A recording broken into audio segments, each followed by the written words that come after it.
What's going on, y'all? YouTubers. It's James RC Garage here. Hopefully this video will turn out for you. It might not be a long one, but this is just the garage that I'm working on. Doing a scale thing, you know. This is my Atlas, and then the Deadbolt chassis with the New Bright Raptor body on there.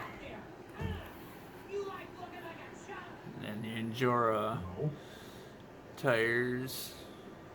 It's got the Endura motor. Half the Deadbolt frame cage, and then added up mount for the tire.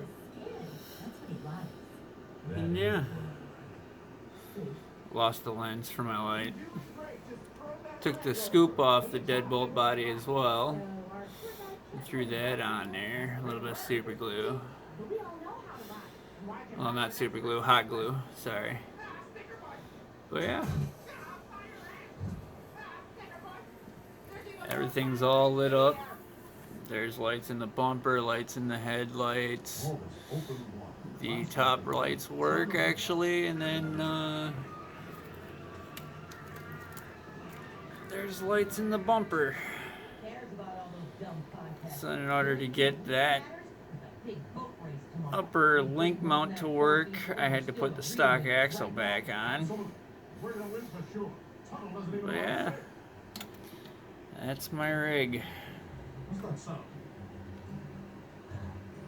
Hope you all enjoy. Peace out.